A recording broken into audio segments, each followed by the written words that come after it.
பூர்ணமதః பூர்ணமிதம் பூர்ணாத் பூர்ணமுதச்யதே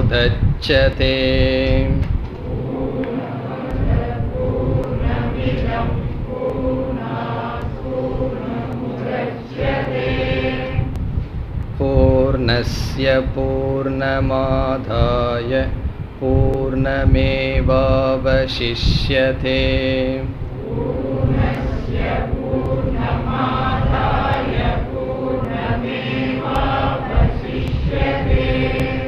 ஓம் சாந்தி சாந்தி சாந்திஹ.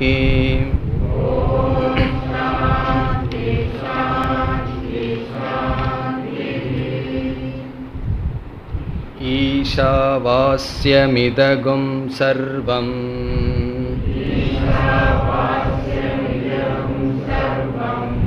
யத்கிஞ்ச ஜகத்யாம் ஜகத்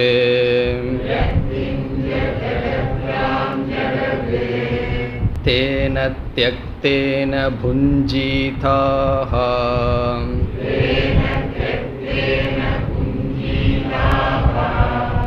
மா க்ருதः கஸ்ய ஸ்வித்தனம்.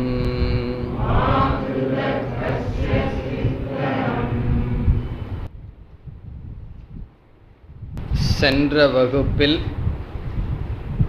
முதல் மந்திரத்தினுடைய முதல் வரியை பார்த்தோம். இப்பொழுது ஞாபகப்படுத்திக் கொண்டு இரண்டாவது வரிக்கு செல்ல வேண்டும். ஈஷாவாஸ்யம் இதம் சர்வம். இதம் சர்வம். இதம் என்றால் நம்முடைய அனுபவத்திற்கு இருக்கின்ற இவைகள். இதம் என்றால் இது என்று பொருள். இது என்பது நம்முடைய அனுபவத்திற்குள் வருவது.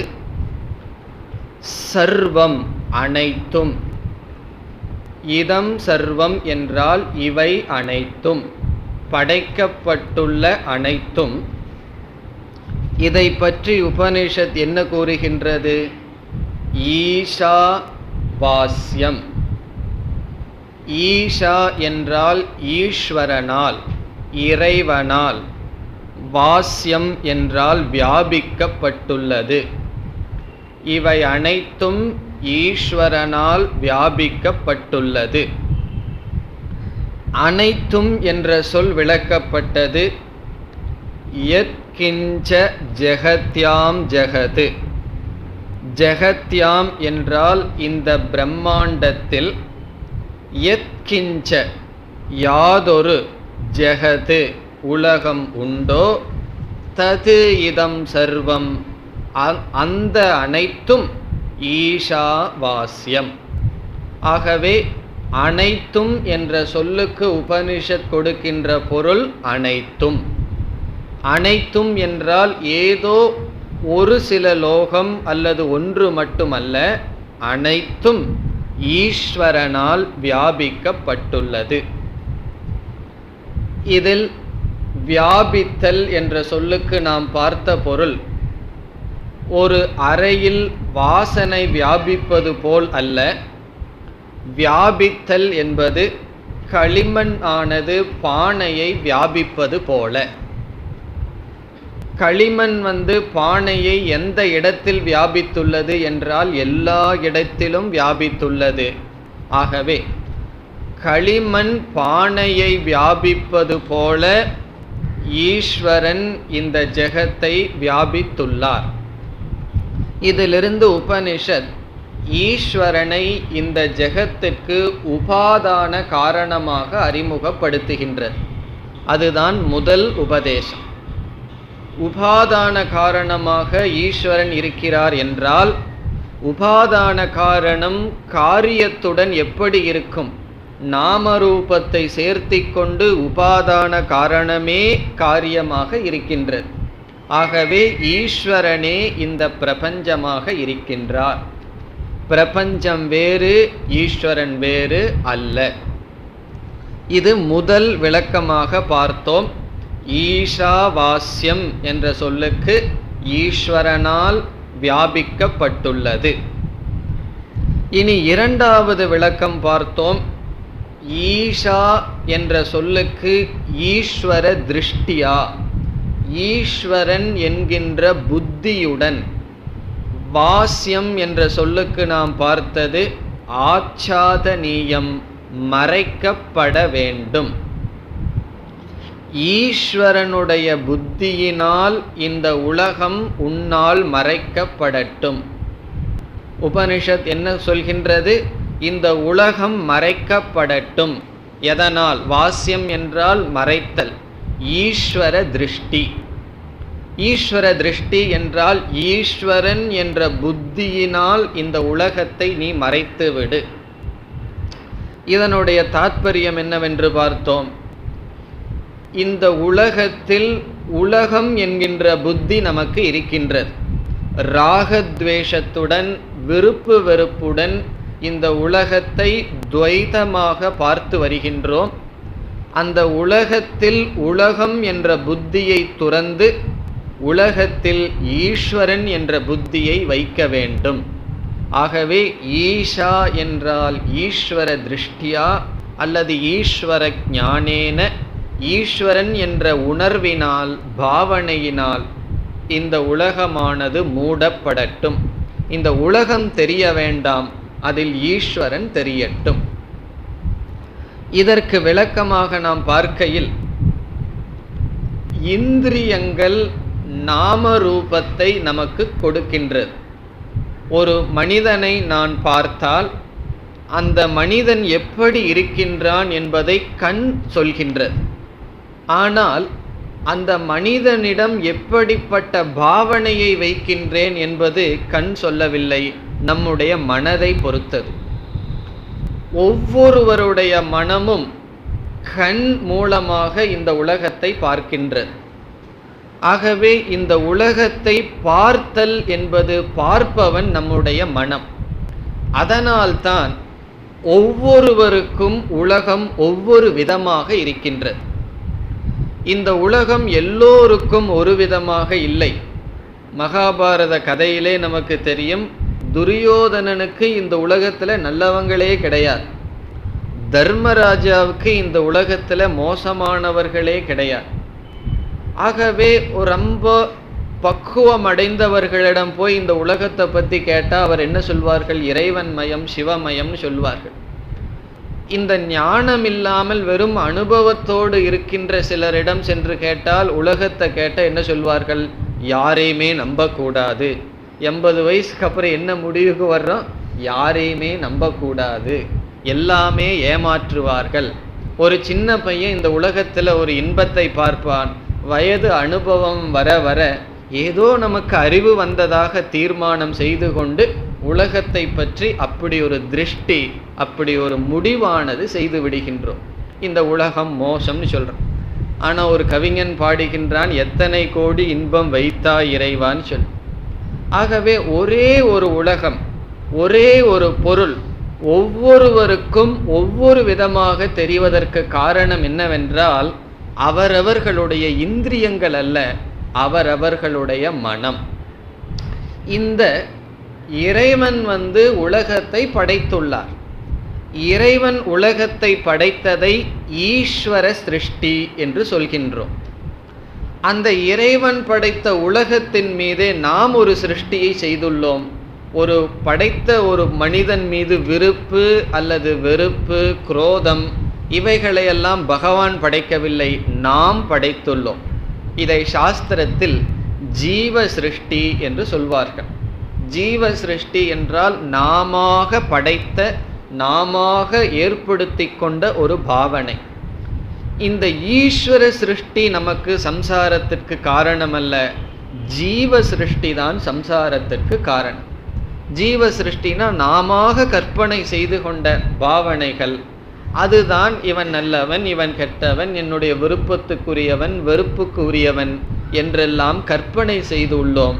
அந்த நம்முடைய சிருஷ்டியில் பகவானுடைய சிருஷ்டியும் கலந்து இந்த அனுபவத்தை, சம்சாரத்தை அனுபவிக்கின்றோம். இங்கு உபனிஷத் ஈஸ்வர புத்தியினால் என்றால், உன்னுடைய சிருஷ்டியை நீ விட்டு விட்டு ஈஸ்வரனுடைய சிருஷ்டியை மட்டும் பார்த்தால் உனக்கு ஈஸ்வரனாகவே தெரிவான். ஆகவே ஈஸ்வர திருஷ்டியா என்றால் ஈஸ்வரன் என்ற புத்தியினால், உபாதான காரணமாக ஈஸ்வரனே இருக்கின்றார் என்ற பாவனையினால் இந்த உலகத்தை மறைத்துவிடு, நீ செய்த கற்பனையை விட்டுவிடு, பிறகு ஈஸ்வரனாகவே அனைத்தையும் பார். நீ எதை பார்த்தாலும் யார் இருக்கிறார்கள்? ஈஸ்வரன். ஒரு உதாரணம் கூறுவதுண்டு. ஒரு அறியாமையில் இருப்பவன் தன்னை பார்க்கணுன்னு ஆசைப்படுறான்னு வச்சுக்கோ. அவனுக்கு என்ன செய்யணும்? ஒரு கண்ணாடியை கொண்டு போய் முன்னாடி வச்சா தான் ஒரு திருப்தியாக, கண்ணாடி பார்த்த உடனே என்ன பார்க்குறேன் அப்படின்னு ஒரு உணர்வு வரும். ஞானி ஒருவன் தன்னை பார்க்கணுன்னு ஆசைப்பட்டால் என்ன செய்யணும்னா, கண்ணாடி வேண்டாம், கண்ணை திறந்தா போதும். யாரையெல்லாம் பார்க்கின்றானோ அனைத்தும் ஈஸ்வர சொரூபம். தன்னுடைய உடல் உட்பட எல்லாமே கடவுள்னு நம்மளையும் விட்டுறக்கூடாது. ஆகவே பார்ப்பதெல்லாம், கண்ணை திறந்து எதை பார்க்கின்றானோ அது அனைத்தும் ஈஸ்வரனுடைய சொரூபம். ஆகவே ஈஸ்வர புத்தியுடன் இந்த உலகத்தை பார். நீ செய்து வைத்த ராகத்வேஷ புத்தியுடன் உலகத்தை பார்க்காதே. துவைதத்தை நீக்கி அத்வைத திருஷ்டியுடன், ஏக திருஷ்டியுடன் இந்த உலகம் பார்க்கப்பட வேண்டும். இந்த உலகத்தை பார்க்கணும்னு சொல்றதுக்கு பதுவா உபனிஷத் இந்த உலகத்தை மூடிரு, இந்த துவைத திருஷ்டியை மூடிவிடு, அத்வைத திருஷ்டியை, ஈஸ்வர திருஷ்டியை வைத்துக்கொள் என்பது உபதேசம். இத்துடன் முதல் வரியானது முடிவடைகிறது. ஈஷாவாஸ்யம் இதம் சர்வம் என்ற பகுதி வரை உபனிஷத் நமக்கு புதிதாக ஒரு அறிவை கொடுக்கின்றது. இதைய படிக்கிறதுக்கு முன்னாடி இந்த உலகத்தில் உலகம்ங்கிற புத்தி இருந்தது. இந்த அறிவுக்கு பிறகு உலகம் இறைவன் என்ற புத்தி வருகின்றது. பிறகு யத்கிஞ்ச ஜெகத்யாம் ஜெகத் என்ற இடத்தில் சந்தேகத்தை நீக்குகின்றது. ஆகவே அது மனனம் என்கின்ற பகுதி. இப்போ உபனிஷத் சொல்ல வேண்டிய கருத்தை முதல் வரியில் முடித்து விடுகின்றது. இனி இரண்டாவது வரிக்கு வர வேண்டும்.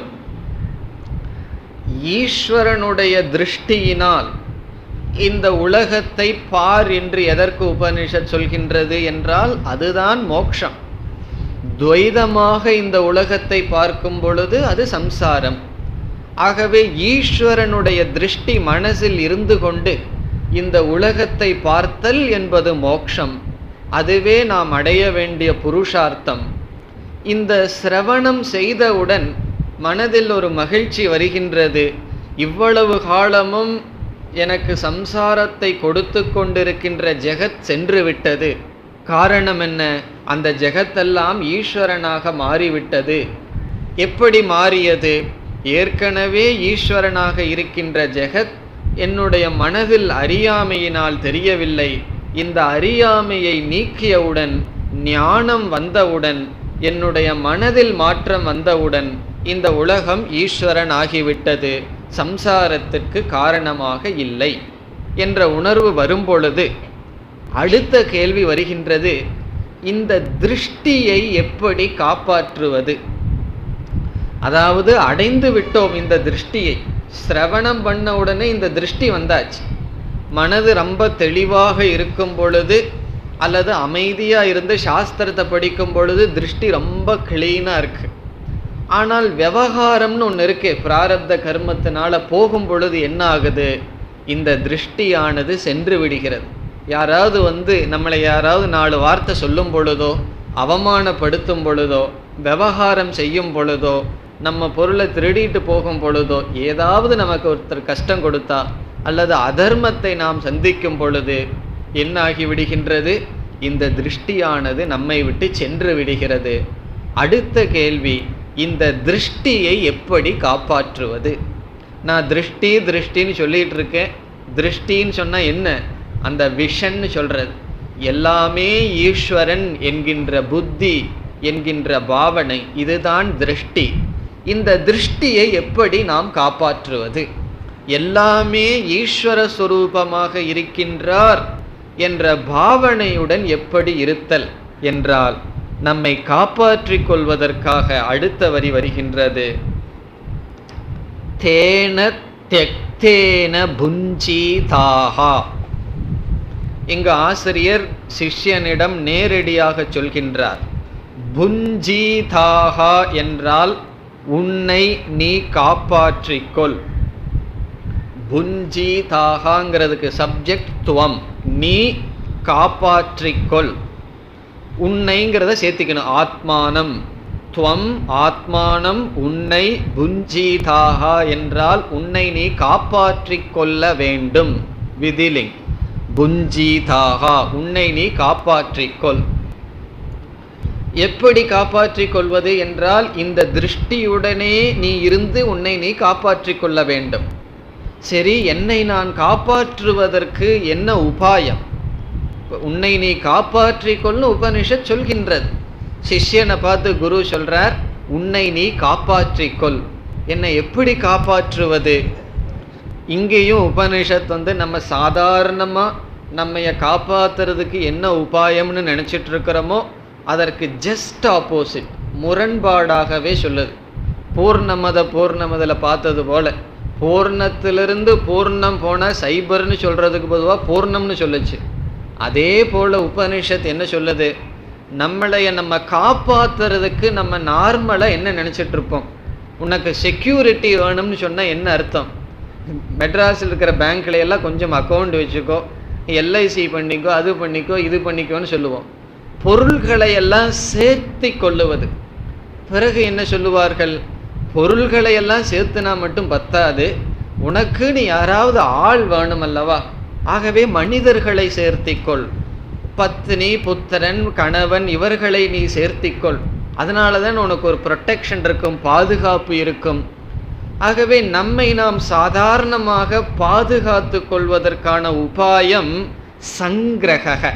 சங்கிரகம்னு சொன்னால் பொருளோ மனிதர்களோ ஏதோ ஒன்றை நாம் அடைவது, நம்மிடம் எடுத்து கொள்வது, பறித்து கொள்வது. நம்ம கிட்ட ஏதாவது பொருளை வாங்கி வைத்து கொள்வதன் மூலமாக நம்மளைய நம்ம காப்பாத்திட்டு இருக்கிறோம்னு நினைச்சிட்டு இருக்கோம். அவர் அப்போ ரொம்ப செக்யூரிட்டியா இருக்காருன்னு சொன்ன அர்த்தம் என்ன அர்த்தம்? வீடு இருக்கு, சொன்னபடி கேட்குற பிள்ளை இருக்கு, அதுதான் முக்கியம். சொன்னபடி கேட்குற பிள்ளை இருக்கிறதுனால ரொம்ப செக்யூரிட்டியோடு இருக்கார். பிறகு நல்லா வியாபாரம் நடந்துட்டு இருக்கு, எல்லாம் நல்லா நடந்துட்டு இருக்கு. பேங்க்ல எல்லாம் அக்கௌண்ட் ஓடி எல்லாம் கிடையாது, எல்லாம் மேலேயே வச்சிருக்கார். அதனால ரொம்ப செக்யூரா இருக்காருன்னு சொல்லுவோம். உபனிஷத் ரொம்ப தலைகீழா சொல்லுது, உன்னை நீ எப்படி காப்பாற்றி கொள்ள வேண்டும்? தேன த்யக்தேன புஞ்சீதாஹா, தியாகத்தினால் உன்னை நீ காப்பாற்றிக்கொள். தேன என்றால் அந்த, த்யக்தேன என்றால் தியாகேன, தியாகத்தினால் உன்னை நீ காப்பாற்றிக்கொள்.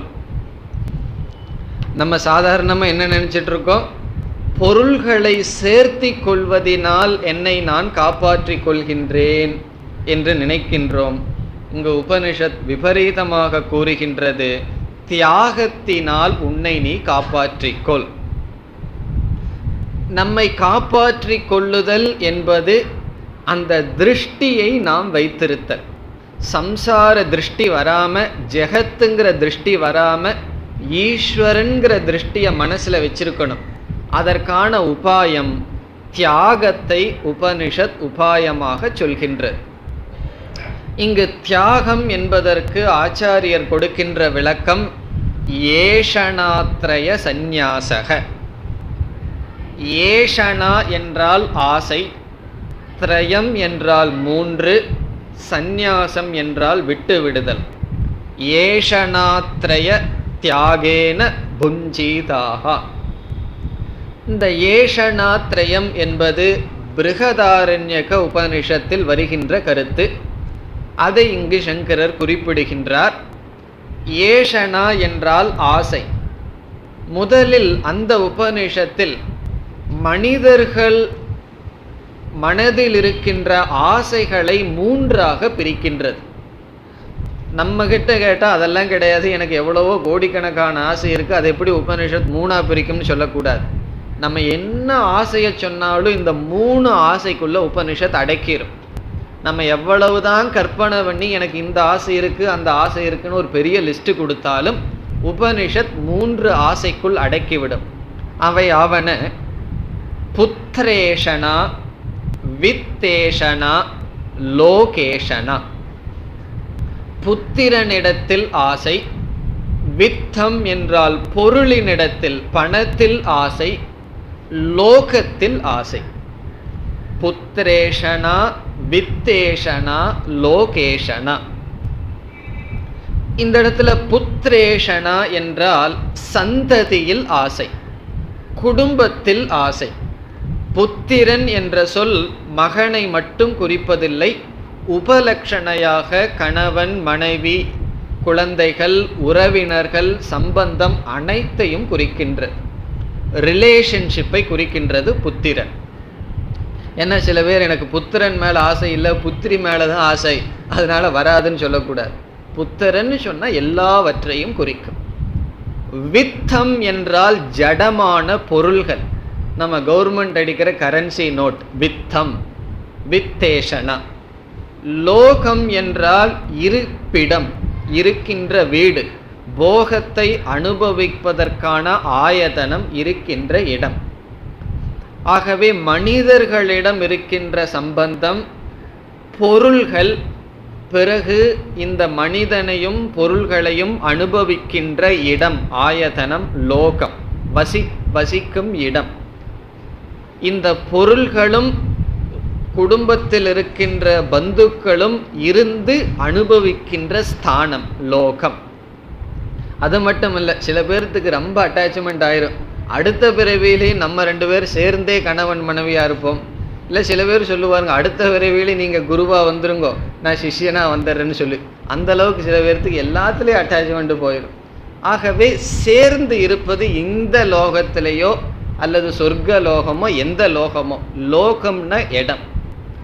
இந்த 3 ஆசைகள் நாம் எந்த ஆசைப்பட்டாலும் அந்த 3 ஆசைக்குள்ள வந்துடும். ஒரு ஃப்ரெண்டை பார்க்கணும்னு ஆசைப்பட்டா அது புத்திரேஷனால வரும். எனக்கு பொருள் வேணும்னு ஆசை வந்தா வித்தேஷனா, பிறகு நல்ல இருப்பிடம் வேணும்னு சொன்னா லோகேஷனா.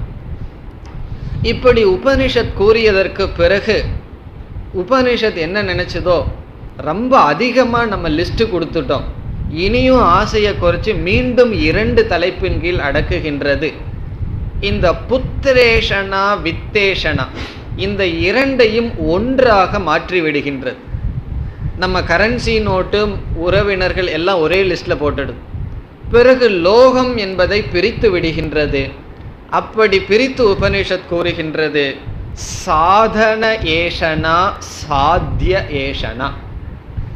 இந்த புத்திரன், வித்தம் என்பது சாதனை, சாத்தியம் என்பது லோகம். யாருமே பணத்துக்காக பணத்தை விரும்புறதில்லை. ஏன் பணத்துக்காக மனிதர்கள் நாடுகிறார்கள்னு சொன்னா, அந்த பணமானது லோகத்தை கொடுக்கின்றது. இந்த பணம் இருந்ததுன்னா எங்க வேணாலும் போகலாம்.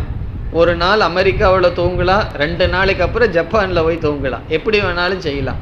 அந்த லோகத்தை கொடுப்பதற்கு பணம் பயன்படுகின்றது. பிறகு உபனிஷத் சாஸ்திரிய திருஷ்டியில் என்ன சொல்லுது, புத்திரன் இருந்தாதான் அவன் நமக்கு கர்மம் எல்லாம் பண்ணி அடுத்த பித்ருலோகத்துக்கு போறதுக்கும் இந்த லோகத்தில் இருப்பதற்கும் உதவி செய்கின்றான் என்று. புத்திர ஏஷனா, புத்திரனிடத்திலும் வித்தத்தில் இருப்பதும் சாதனை, சாதனையில் பற்று, ஆசை என்றும், அதனால் அடையப்படுகின்ற சாத்தியம் லோகம் என்றும் கூறுகிறது. ஆகவே நம்ம இறுதியா எதுக்கு வர்றோம், நம்ம வாழ்க்கையில 2 பொருளை தான் ஆசைப்படுறோம். ஒன்று சாதனை, இனி ஒன்று சாத்தியம். சாதனைன்னு சொன்னா ஒன்றை அடைவதற்கான மார்க்கம். இப்போ நமக்கு விதவிதமா சாப்பிட வேணும்னு ஆசை இருந்துன்னு வச்சுக்கோ. சாதனை என்ன? முதல் சாதனை பணம், 2வது சாதனை அந்த பதார்த்தம். சாத்தியம் என்ன? அதை அனுபவிப்பது, அது சாத்தியம். ஒரு வீடு வேணும்னு ஆசைப்பட்டோம்னா சாதனை பணம். அதே போல சாதனைகள் என்பது ஒன்றிற்காக நாம் அதை நாடுவது சாதனை. அந்த சாத்தியம், அந்த இன்பத்தை நாடுவது சாத்தியம். ஆகவே நாம் வாழ்க்கையில் அனுபவிக்கின்ற அனைத்தும் சாதன சாத்திய ஏஷனான்னு சொல்லுவோம்.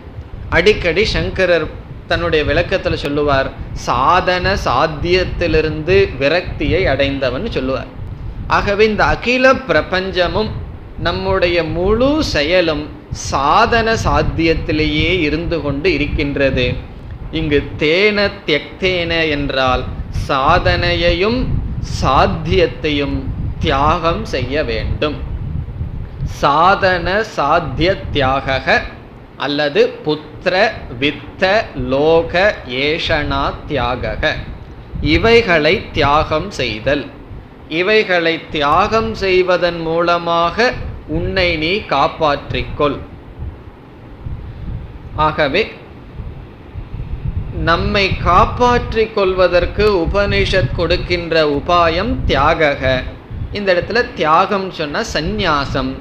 சந்நியாசம்னு சொன்னா, சந்நியாசம் என்பது மனதில் உள்ள ஒரு விதமான பாவனை. உடலிலோயோ சூழ்நிலையிலோயோ வரும் மாற்றத்திற்கு சந்நியாசம் என்று பெயர் அல்ல. லௌகிகத்தில் சந்நியாசம் என்று சொன்னாலும் மனதில் உள்ள பாவனை என்ன பாவனை? வைராகியம். இவைகள் மீது வருகின்ற வைராகியம், இவைகளை துறப்பதன் மூலமாக உன்னை நீ காப்பாற்றிக்கொள். ஆகவே இது நிதித்தியாசனத்திற்கான சாதனை. இந்த ஞானத்தை அடைந்து ஞான நிஷ்டை அடைய வேண்டுமென்றால், பகவானிடம் ஞான நிஷ்டை வேண்டும் என்றால் நாம் தியாகம் செய்து அந்த ஞான நிஷ்டையை கேட்க வேண்டும். ஏதாவது ஒரு பூஜை பண்ணி இந்த பலனை கொடுன்னு கேட்குறமே, அந்த புத்தி நம்மளிடம் இருந்து கொண்டே இருக்கு. அதே போல பகவான் சொல்லுவார், நீ ஞான நிஷ்டை என்னிடம் இருந்து வேண்டும் என்று கேட்டால் தியாகம் என்ற பூஜையை செய்து அந்த ஞான நிஷ்டையை என்னிடமிருந்து பெற்றுக்கொள். ஆகவே தியாகத்தினால் உன்னை நீ காப்பாற்றிக்கொள். புஞ்சீதாக என்றால் காப்பாற்றிக்கொள். சமஸ்கிருதத்தினுடைய இலக்கணப்படி தியக்தக என்ற சொல்லினுடைய நேரடியான பொருள் தியாகம் என்று அல்ல. தியக்தக என்ற சொல்லினுடைய பொருள் தியாகம் செய்யப்பட்ட பொருளை குறிக்கும். தியாகம்ங்கிறது ஒரு விதமான பாவனை. தியாகம் என்றால் தியாகம் செய்தல். தியக்தக என்றால் தியாகம் செய்யப்பட்டது இலக்கணப்படி. ஆனால் சங்கராச்சாரியார் தியக்தம்னு சொன்னா தியாகம் செய்யப்பட்டதுன்னு பொருள் எடுக்காம தியாகம்னே பொருள் எடுத்துக்கிறார். தியக்தகன்னு சொன்னா என்ன உதாரணமாக பார்க்கலாம். தியக்தக புத்திரக என்றால் என்ன பொருள்? விடப்பட்ட மகன். தியக்தம் அன்னம் என்றால் மீதி இருக்கின்ற தியாகம் செய்யப்பட்ட பொருள். ஆகவே இலக்கணப்படி தியக்தக என்ற பொருள் தியாகம் என்ற பாவனையை குறிக்காது, தியாகம் செய்யப்பட்ட பொருளை குறிக்கும். இப்போ சங்கரர் சொல்ற தியாகம் செய்யப்பட்ட பொருள் நமக்கு எந்த விதத்திலையும் பயன்படாது. ஒரு பொருளை நம்ம தியாகம் செய்துட்டோம்னு வச்சுக்கோ, அந்த பொருள்னால நமக்கு என்ன பயன் இருக்கும்? ஆகவே தியக்தம் என்றால் தியாகம் என்று எடுத்துக்கொள்கிறார். எடுத்துக்கொண்டுதான் இந்த விளக்கத்தை கொடுக்கின்றார். தேன தியக்தேன புஞ்சீதாகா, தியாகத்தினால் உன்னை நீ காப்பாற்றிக்கொள். அதனுடைய பொருள் அடைந்த ஞானம், ஞான நிஷ்டையாவதற்கு தியாகத்தை பயன்படுத்து. அடுத்த மந்திரத்தில் பார்க்க போறோம். ஞானத்தை அடைகிறதுக்கே கொஞ்சம் தியாகம் வேணும், ஞான நிஷ்டை அடைவதற்கும் தியாகம் தேவை. பிறகு இதற்கு விளக்கம் எழுதுகின்ற இனியொரு ஆசிரியர், அவர் முழு வேதத்துக்கே வியாக்கியானம் எழுதியிருக்கார், சாயனாச்சாரியார். அவர் எப்படி பொருள் எடுக்கிறார் என்றால், தியக்தக என்பதை தியக்தம்னே பொருள் எடுத்துக்கிறார், அப்படியே பொருள் எடுத்துக் கொள்கிறார். தியாகம் செய்யப்பட்டதினால் உன்னை நீ காப்பாற்றிக்கொள், தியாகத்தினால் காப்பாற்றிக்கொள். இந்த ரெண்டுக்கும் வித்தியாசம் நமக்கு புரிஞ்சாதான் இந்த கிளாஸையே கொஞ்சம் சந்தோஷமா கேட்க முடியும். தியாகம் என்பது பாவனை, ஆட்டிடியூட். தியக்தம் என்பது தியாகம் செய்யப்பட்ட பொருள். இந்த டேப் ரெக்கார்டரை நான் தியாகம் பண்ணிட்டேன்னு வச்சுக்கோ, இதை நான் பண்ண முடியாது, இது என்னோடதல்ல. ஒரு சமயம் என்னோடதா இருந்து நான் தியாகம் பண்ணிட்டேன்னு வச்சுக்கோ, அந்த பொருளுக்கு பேரு தியக்தம். ஆகவே தியக்தேன என்றால் நீ எந்த பொருளை தியாகம் செய்தாயோ, தியாகம் செய்த பொருளை கொண்டு உன்னை நீ காப்பாற்றுன்னு அர்த்தம் வருது. இப்போ நம்மளை எப்படி நாம காப்பாத்துறதா? நீ ஒரு பொருளை தியாகம் பண்ணிரு, அந்த தியாகம் பண்ண பொருள் இருந்து உன்னை நீ காப்பாற்று. கொஞ்சம் சிந்திச்சா இதுவும் உண்மையா இருக்கும். இந்த உலகத்தை தியாகம் பண்ண சொல்லி முதல் வரியில சொல்லியிருக்கு. இந்த உலகம் என்ன செய்யணுமா? மறைக்கப்பட வேண்டும். எப்படி? ஈஸ்வரனுடைய திருஷ்டினால. இப்ப ஈஸ்வரன்கிற புத்தியினால உலகம் என்ன செய்யப்பட்டது? மறைக்கப்பட்டது. உலகமானது தியாகம் செய்யப்பட்டது.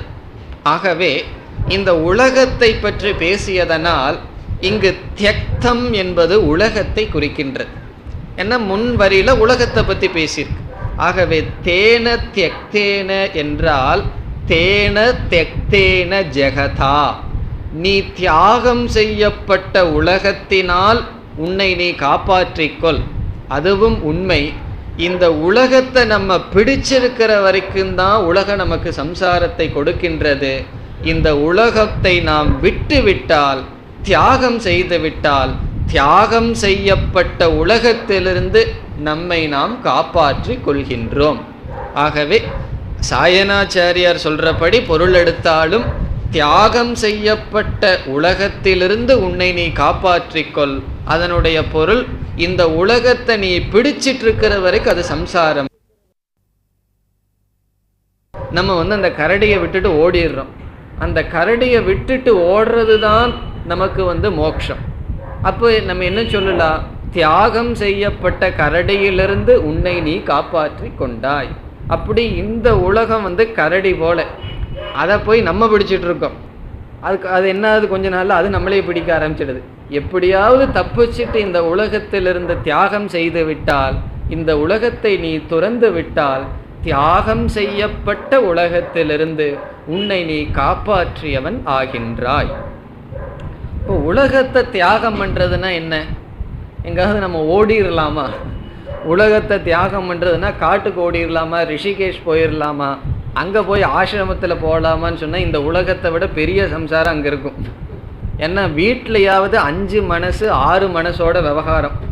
ஆசிரமத்துக்குள்ளே போனால் விதவிதமான மனசோட வந்திருப்பாங்க. 30 பேர்த்தோட விவகாரம் பண்ணணும். 5 மனதோட நம்மளால் போராட முடியாத நம்ம 50 மனசோட போராட முடியுமா? அதனால சில பேர் அங்கே போய் வைராக்கியத்தை வேதாந்தத்தில் அடைஞ்சிட்டு வந்து விடுவார்கள். ஆகவே எங்கு போனாலும் உலகம் உலகம்தான். இந்த உலகத்தை விட்டு நம்ம போகவே முடியாது. அப்புறம் எப்படி உலகத்தை விட்டு நம்மை தியாகம் செய்து கொள்வது? உபனிஷத் என்ன சொல்கின்றது? தியாகம் செய்யப்பட்ட உலகத்திலிருந்து உன்னை காப்பாற்றுன்னு சொன்னால் அப்போ நம்ம ஏதாவது திரிசங்கு லோகத்துக்கு தான் போகணும். அதுவும் உலகம்தானே என்றால், இங்கு உலகத்தை தியாகம் செய்தல் என்பதற்கு அதே ஆச்சாரியார் சொல்கின்றார், மித்யாத்துவ நிச்சயேன. இந்த உலகத்தை மித்தியான்னு புரிஞ்சுக்கிறது தான் இந்த உலகத்தை நாம் செய்கின்ற தியாகம். இந்த உலகத்தை நான் துறக்கின்றேன் என்றால் என்ன பொருள்? இந்த உலகம் பொய், மித்தியா என்று புரிந்து கொள்வதனால். ஆகவே இரண்டாவது விளக்கப்படி தியக்தேன என்றால் ஜெகதா, தியாகம் செய்யப்பட்ட ஜெகத்தினால் உன்னை காப்பாற்றிக்கொள் என்றால், மித்யாத்வேன நிச்சிதேன ஜெகதா, மித்யா என்று நிச்சயம் செய்யப்பட்ட உலகத்திலிருந்து உன்னை நீ காப்பாற்றிக்கொள். இப்ப இதிலிருந்து நமக்கு என்ன கிடைக்கின்றது என்றால், இந்த உலகமானது நம்முடைய சம்சாரத்திற்கு காரணம் அல்ல. இந்த உலகத்துக்கு ஒரு அடைமொழி போடணும். சத்தியமான ஜெகத் சம்சாரத்திற்கு காரணம், மித்யாவான ஜெகத் சம்சாரத்திற்கு காரணம் அல்ல. நம்ம சாதாரணமாக என்ன சொல்லுவோம்? இந்த உலகம் சம்சாரத்திற்கு காரணம்னு சொல்லுவோம். விசாரம் பண்ணி பார்த்தா உலகம் சம்சாரத்துக்கு காரணம் அல்ல. உலகத்தில் நாம் வைத்திருக்கின்ற சத்தியத்துவம் என்கின்ற பாவனை சம்சாரத்திற்கு காரணம். இந்த உலகமே சம்சாரத்துக்கு காரணம்னா ஜீவன் முக்தர்களே இருக்க மாட்டார்கள். ஞானியும் அதே உலகத்தில் தான் இருக்கிறார்கள், அதே மனிதர்களோடு தானே இருக்கிறார்கள். ஆகவே நம்முடைய சம்சாரத்திற்கு காரணம் ஜெகத் அல்ல, ஜெகத்தில் வைக்கின்ற சத்தியத்துவ புத்தி. இப்போ இதிலிருந்து சம்சாரத்திற்கு காரணம் என்னன்னா சத்தியத்துவ புத்தி. அந்த சத்தியம்ங்கிற புத்தி, ஈஸ்வரன்கிற புத்தி சத்தியம்ங்கிற புத்தி போயாச்சுன்னு வச்சுக்குவோம், பிறகு இது மித்தியாங்கிற புத்தி வந்துவிடும். ஆகவே இந்த உலகமானது துறந்ததாக ஆகிவிடுகின்றது. ஆகவே நம்முடைய துயரத்திற்கு காரணம் இந்த ஜெகத் உண்மை. இந்த ஜெகத் உண்மைன்னு நம்ம வாயில சொல்லிட்டு இருக்கிறது இல்லை. நான் அப்படியெல்லாம் சொல்றது இல்லையே அப்படின்னு சொல்ல வேண்டாம். நம்ம அப்படி சொல்ல வேண்டிய அவசியம் இல்லை. உண்மை என்ற உணர்வோடு செயல்பட்டு கொண்டிருக்கின்றோம். ஒருவன் காணல் நீரை பார்க்கின்றான், பார்த்து தண்ணி தாகத்துக்காக ஓடுறான்னு வச்சுக்குவோம். அவன் காணல் நீர் உண்மை என்று சொல்கின்றான்னு சொன்னோம்னா அவன் அதெல்லாம் உண்மைன்னு சொல்லிட்டு போறதில்லை, அது பொய்ன்னு அவனுக்கு தெரியல, அவ்வளவுதான். ஆகவே செல்கின்றான். இந்த உலக எனக்கு சுகத்தை கொடுக்கும், என்னை நிறைவுபடுத்தும்னு உலகத்தில் ஓடிட்டு இருக்கிறமே, அதுவே இந்த உலகத்துக்கு நாம் கொடுக்கின்ற சத்தியத்துவம். இவை இந்த உலகத்துக்கு எனக்கு திருப்திப்படுத்துகின்ற சக்தி இல்லை என்று புரிந்துவிட்டால் இந்த உலகமானது மித்யா ஆகின்றது. ஆகவே உபனிஷத் என்ன சொல்கின்றது? தேன தெக்தேன புஞ்சி தாகா, தியாகத்தினால், தியாகம் செய்யப்பட்ட உலகினால் உன்னை நீ காப்பாற்றிக் கொள். இது நிதித்தியாசனத்துக்கான நிபந்தனை. தியாகத்தினால்தான் காப்பாற்றிக் கொள்ள வேண்டும். தியாகே நைகே அமிர்தத்துவமானசுகுன்னு வேறொரு உபனிஷத் சொல்லும். ந கர்மணா ந பிரஜயா தனேன தியாகே நைகே. சிலர் தியாகத்தினால் அமிர்தத்துவத்தை அடைந்தார்கள். அதே கருத்தை தான் இங்கும் சொல்லப்படுகின்றது. தெக்தேன புஞ்சி தாகா. ஆகவே இதனுடைய பொருள் இங்கும் ரெண்டு இன்டர்பிரேஷன் பார்த்தோம். அங்க ஈஷாவாஸ்யம் இதம் சர்வம்னு பார்த்தது போல இங்கு ரெண்டு. ஒன்று முதல் சொன்னது ஆச்சாரியர் எடுத்துக்கொள்வது தியாகத்தினால் காப்பாற்றிக்கொள், மனதில் வருகின்ற எல்லா ஆசைகளையும் தியாகம் செய்து உன்னை நீ காப்பாற்றிக்கொள். இரண்டாவது பொருள், இந்த உலகத்தை பொய் என்று புரிந்து கொண்டு அந்த பொய் என்று புரிந்து கொண்ட உலகத்திலிருந்து உன்னை நீ காப்பாற்றிக்கொள். இனி கடைசி பகுதி. மா கிருத கஸ்ய ஸ்வித் தனம். கஸ்ய ஸ்வித் என்றால் இங்கு ஸ்வித் என்ற சொல்லுக்கு பொருள் அபி.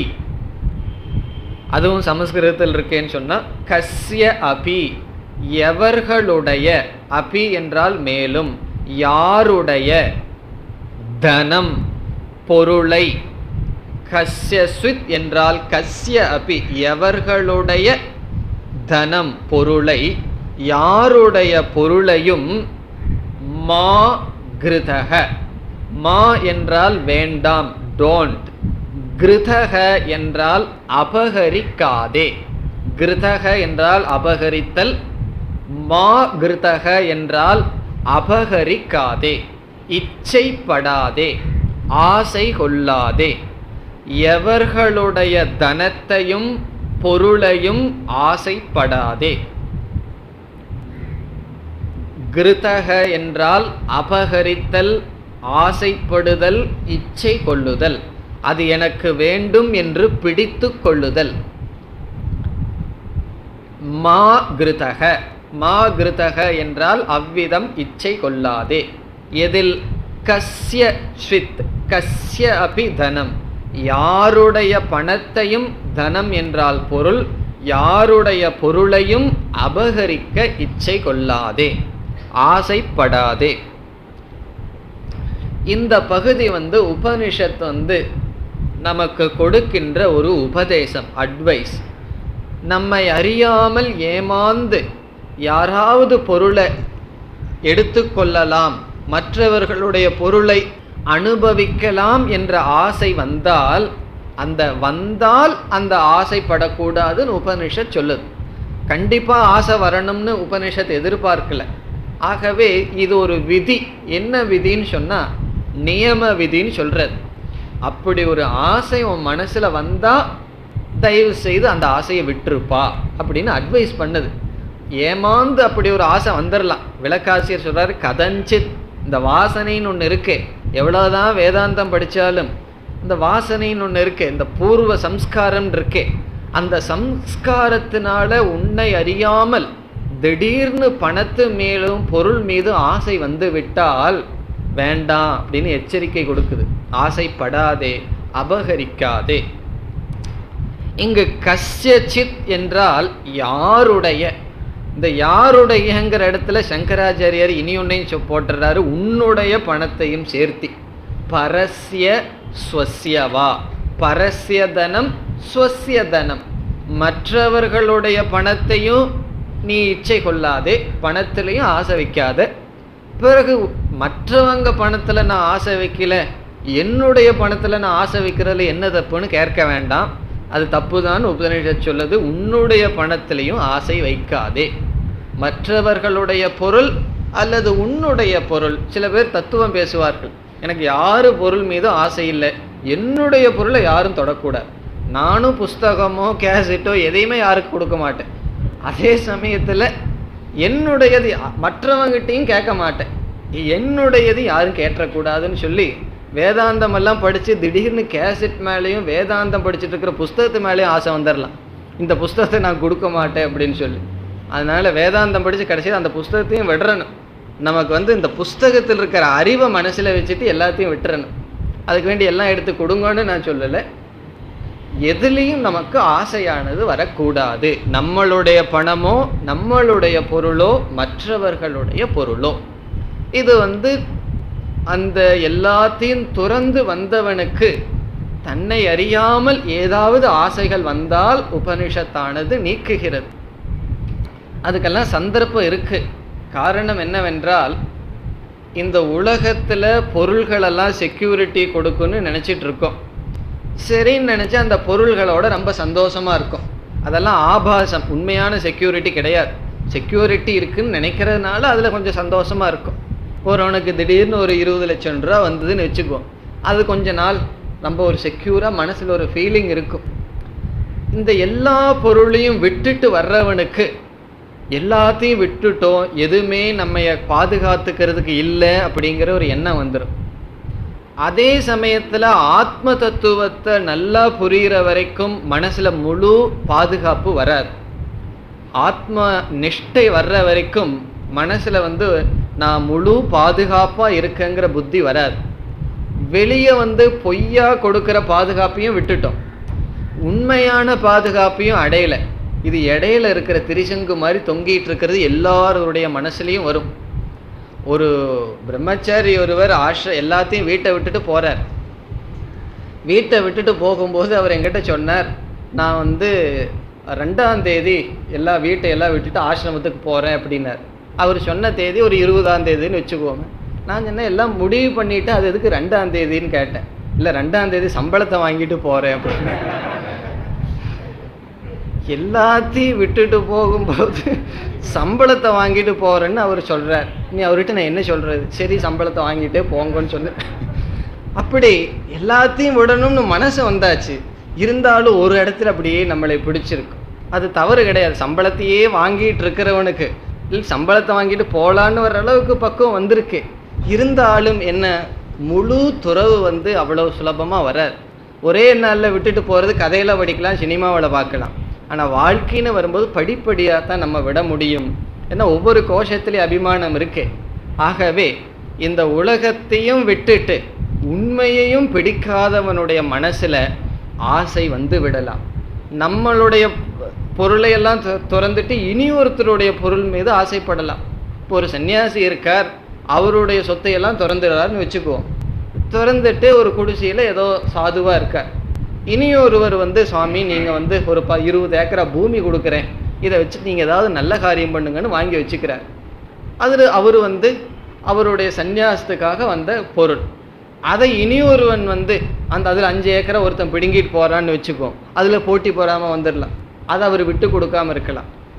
இவருடைய சொத்தை விட்டுட்டு இனியொருத்தருடைய சொத்தை எடுக்கும் பொழுது நம்ம எரியாமல் பற்று விடலாம். இப்படி ஏதோ ஒரு விதத்தில் நம்முடைய மனமானது ஏதாவது பொருளை பற்றி இருக்கலாம். ஆகவே உபனிஷத் சொல்கின்றது, மா கிருதக, அப்படி ஆசை வந்தால் அந்த ஆசைப்படாதே.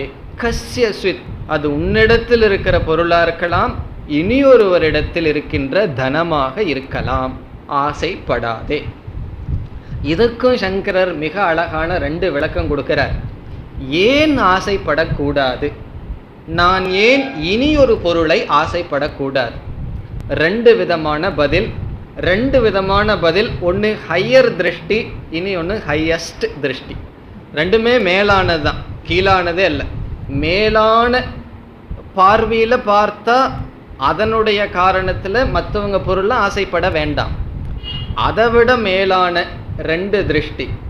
முதல் திருஷ்டி என்னவென்றால், சங்கரர் சொல்றார், இவைகள் எல்லாமே ஆத்மஸ்வரூபமானது தானே. ஈஷாவாஸ்யம் இதம் சர்வம்னு சொன்ன ஞானத்தை வைத்து கொண்டு பார்த்தால் இவைகள் எல்லாமே ஈஸ்வரனுடையது.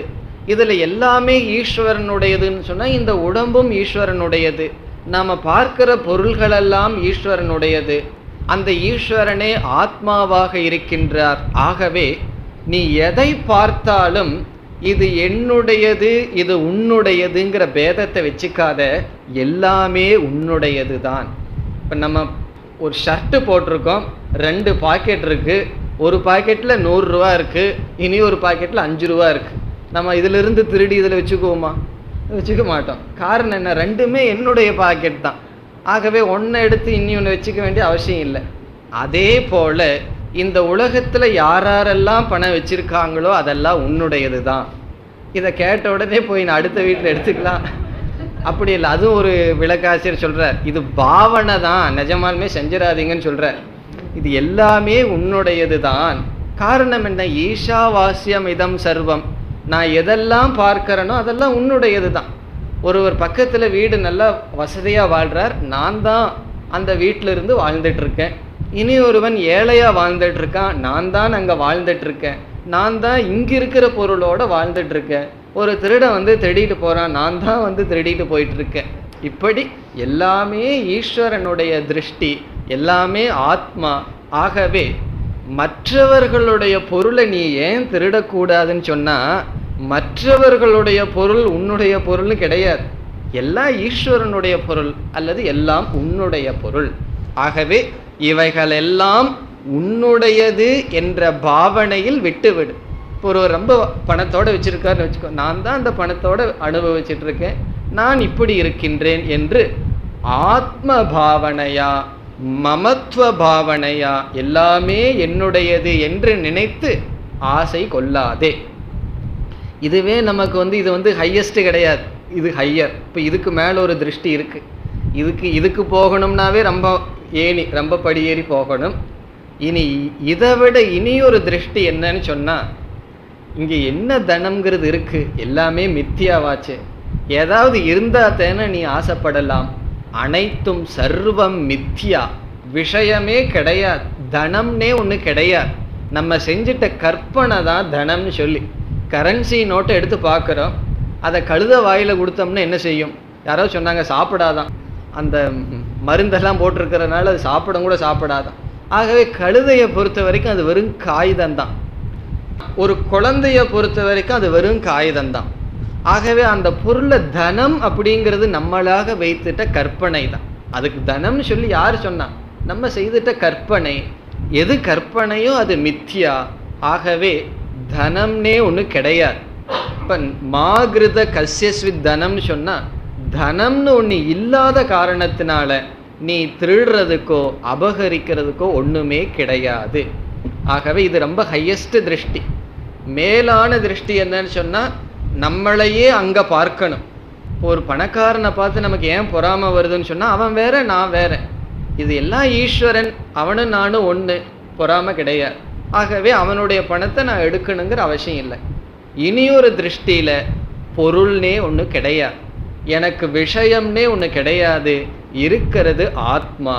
ஆகவே ரெண்டாவது ஒன்று இருந்தால் தானே அதை எடுத்து நாம் வைக்க முடியும். இந்த திருஷ்டியினால் மா கிருதக, நீ மற்றவர்களுடைய பொருளை அபகரிக்காதே. இத்துடன் இந்த மந்திரம் முடிவடைகிறது. இப்பொழுது முழுமையாக பார்த்தால், ஈஷாவாஸ்யம் இதம் சர்வம், இவைகள் அனைத்தும் ஈஸ்வரன் என்கின்ற புத்தியினால் மறைக்கப்படட்டும். ஈஸ்வரன் என்ற புத்தியினால் இவைகள் அனைத்தும் பார்க்கப்படட்டும். எத்கிஞ்ச ஜெகத்யாம் ஜெகத், எத்கிஞ்ச இந்த உலகத்தில் எவைகள் இருக்கின்றதோ அனைத்தும் ஈஸ்வரன் என்ற புத்தியினால் பார்க்கப்படட்டும். தேன தெக்தேன புஞ்சீதாக, இந்த தியாகத்தினால், ஜெகத்தை மித்யா என்று புரிந்து கொள்வதனால் அல்லது ஏஷனாத்ரய தியாகத்தினால் உன்னை நீ காப்பாற்றிக்கொள். மா கிருத கஸ்ய ஸ்வித்தனம், யாருடைய பொருளையும், உன்னுடைய அல்லது யாருடைய பொருளையும் ஆசைப்படாதே. காரணம், அனைத்தும் உன்னுடையது அல்லது பொருள் என்பதே கிடையாது, அனைத்தும் மித்யா. இனி நாம் இரண்டாவது மந்திரத்திற்கு செல்வோம். குர்வன்னேவேக கர்மாணி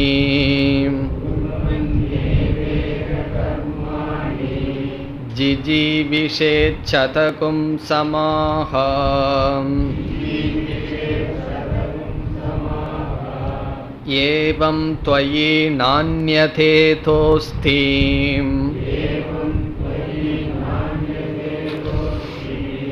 ந கர்ம லிப்யதே நரே.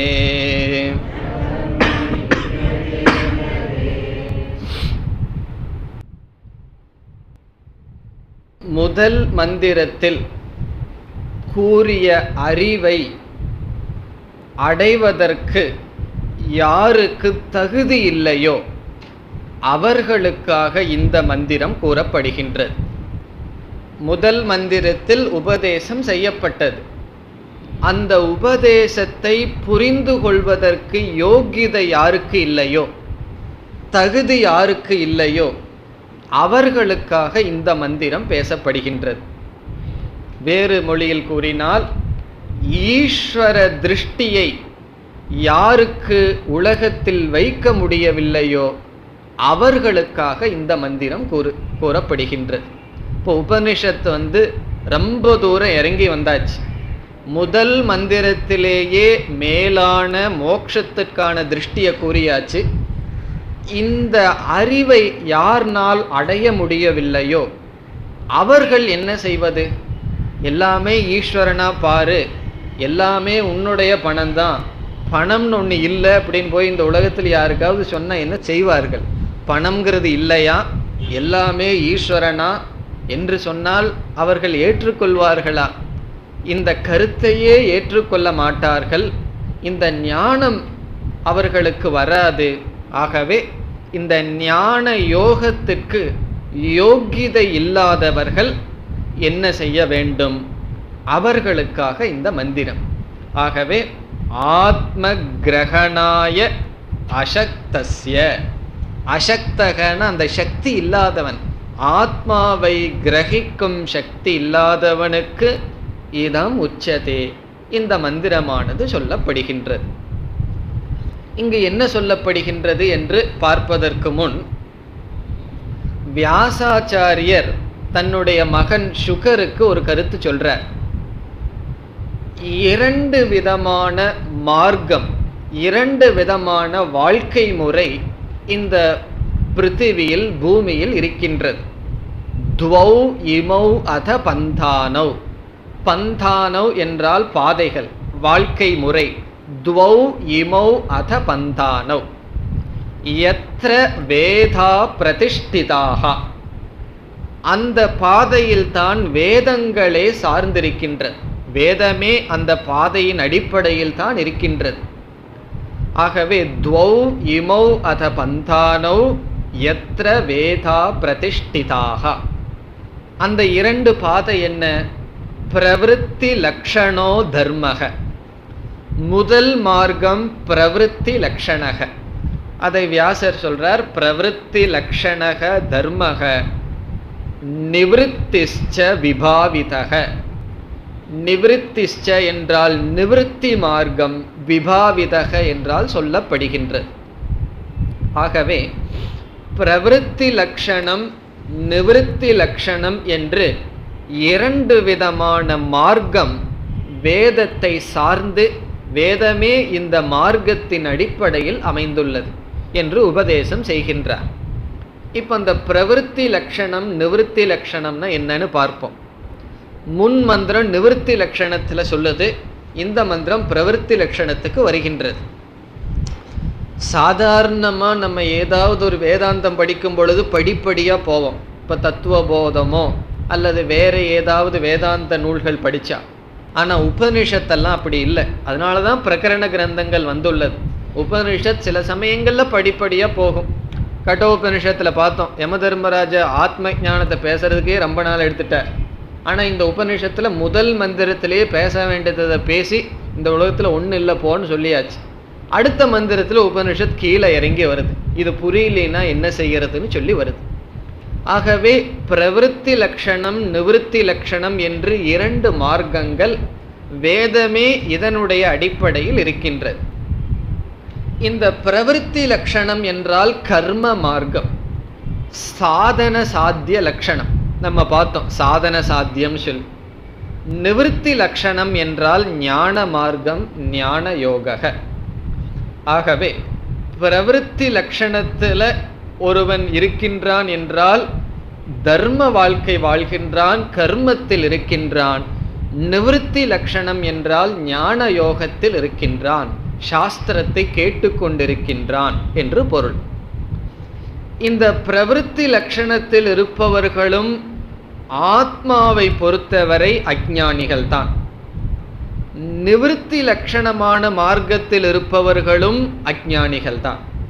ஆகவே இந்த அஞ்ஞானம் என்பது 2 மார்க்கத்தையும் வியாபித்துள்ளது. அது பிரவிற்த்தி லட்சணமாக இருக்கட்டும், நிவிருத்தி லட்சணமாக இருக்கட்டும், அறியாமை, எதை பற்றி அறியாமை? ஆத்மாவை பற்றி அறியாமையானது வியாபித்துள்ளது. இந்த நிவிருத்தி லட்சணத்தில் இருப்பவர்கள் ஆத்ம அஞ்ஞானம் இருக்குன்னு தெரிந்து அதை அடைவதற்கான மார்க்கத்தில் இருக்கிறார்கள். பிரவிற்த்தி லட்சணத்தில் இருப்பவர்கள் அந்த அறியாமை எனக்கு இருக்குதுன்னே தெரியாமல் இருக்கிறார்கள். அதுதான் வித்தியாசம். 2 பேர்த்துக்கும் அறியாமை இருக்கு. ஒருத்தருக்கு அறியாமை இருக்குன்னு தெரிஞ்சதுனால அறியாமையை நீக்கிறதுக்கு போறார். ஒருவருக்கு அறியாமை இருக்கு ஆனா இருக்குன்னு தெரியல. அவர்கள் பிரவிற்த்தி லட்சணத்தில் இருக்கிறார்கள். ஆகவே பிரவிற்த்தி லட்சணத்தில் இருப்பவர்கள், நிவிருத்தி லட்சணத்தில் இருப்பவர்கள் இருவரும் அறியாமையில் இருக்கிறார்கள். இந்த பிரவிற்த்தி லட்சணத்தில் இருப்பவர்கள், பிரவிற்த்தினா செயல் செய்து கொண்டு உலக வாழ்க்கையில் இருப்பவர்கள் எப்படி வாழ்க்கையை வாழ்ந்தால் அவர்கள் நிவிருத்தி லட்சணத்திற்கு செல்ல முடியும் என்ற கேள்வி வருகின்றது. இந்த பிரவிற்த்தி லட்சணத்தில் வாழ்பவர்கள் எப்படிப்பட்ட வாழ்க்கையை மேற்கொண்டால் அவர்கள் நிவிருத்தி லட்சணமான வாழ்க்கைக்கு சென்று அந்த சாதனையை பின்பற்ற முடியும் என்ற கேள்வி வரும் பொழுது இங்கு பதில் வருகின்றது. பிரவிற்த்தி லட்சணத்தில் இருப்பவர்கள் எப்படி வாழ வேண்டும், அதுதான் இந்த மந்திரத்தினுடைய சாரம். பிரவிற்த்தி லட்சணத்தில் இருப்பவர்கள் இப்படித்தான் வாழ வேண்டும் என்று கூறுவதன் மூலமாக இவர்கள் இப்படி வாழ்ந்தால் அவர்கள் நிவிருத்தி லட்சணத்திற்கு செல்வார்கள். அதனுடைய பொருள் முதல் மந்திரத்திற்கு அவர்கள் செல்வார்கள். இப்போ முதல் மந்திரம் நம்ம சொல்லி நமக்கு புரியலைன்னு வச்சுக்குவோம்.